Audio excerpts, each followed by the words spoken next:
me just kind of add to what you guys were talking about a couple of minutes ago, and that 4-2-5 defense. And I'll kind of add, I was sitting here listening to you guys, and one of the questions that kind of came up, and I wanted to talk about the swarm D.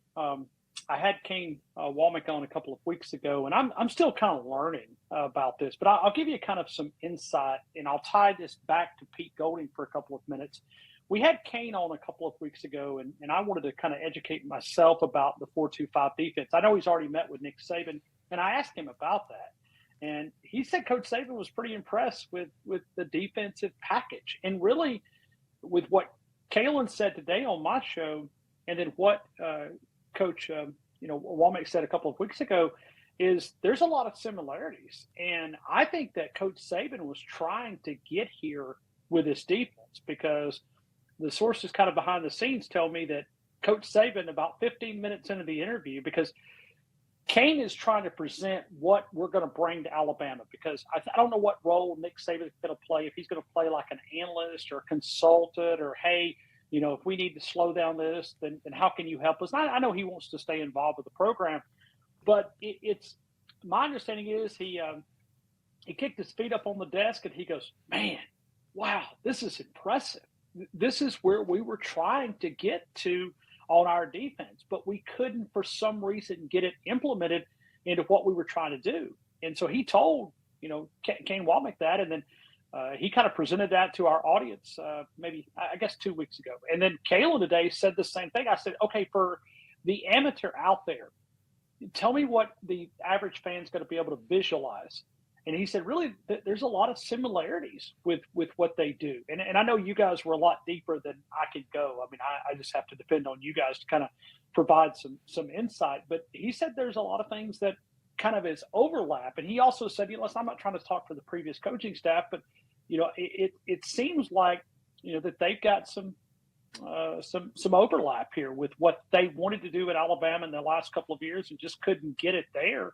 And then what they're going to bring in. But, when you look at Kane Wommack and you look at Mo Linguist and you look at, Hitchler from Wisconsin, guys, this is a pretty good defensive staff.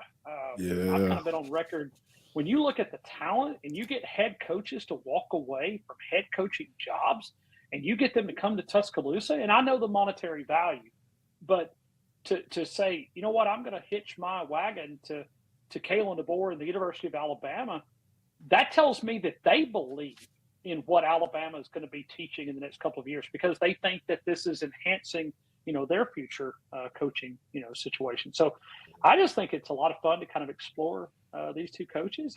But I guess the big takeaway, if you want to ask me number one takeaway, I asked him about the quarterback room, and Kalen DeBoer just shut it down. I mean, I didn't even try to pencil him in a box. I didn't say, hey, is this your guy?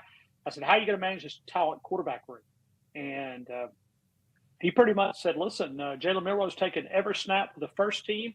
And I wasn't trying to pin him with a question. I just wanted to ask him about his quarterback room.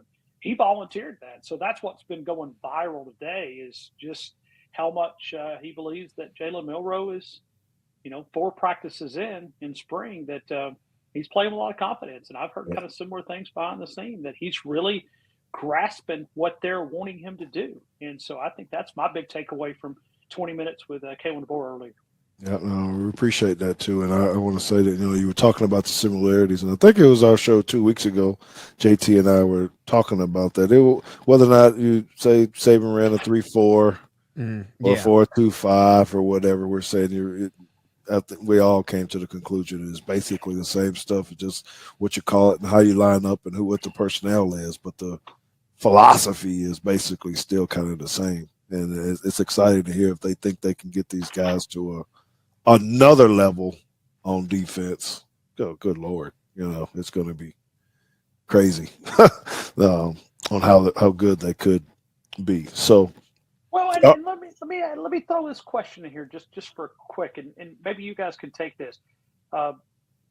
How much is it going to help Alabama that they're going to be going up against this offense, good on good, Monday, Tuesday, Wednesday, Thursday, to see what they're going to see on Saturday, to be able to go against, because isn't the offense that Kalen DeBoer is bringing here more of where college football is moving to?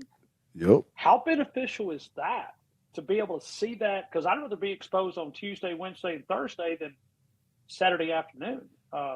That's just something that grabs me, that this offense is so advanced. It's going to challenge our defense to get in better, in shape. Well, all the concepts that JT was kind of talking about with the bubbles and RPOs and those things are things that we showed on the film. I don't know what month that was. I guess that was in January. Probably in January. And we were showing his offenses. It's this type of stuff that you got to be smart at when you're on defense because of, having the quarterback pull it. And it's going to be, and I'm just going to say it's even going to be harder on our defense to try to stop maybe our offense with Jalen Milroe at the helm, because now you got a quarterback that can run the ball. We ain't even talking about that part, trying to stop the run. You got another guy that can have the ball in his hand.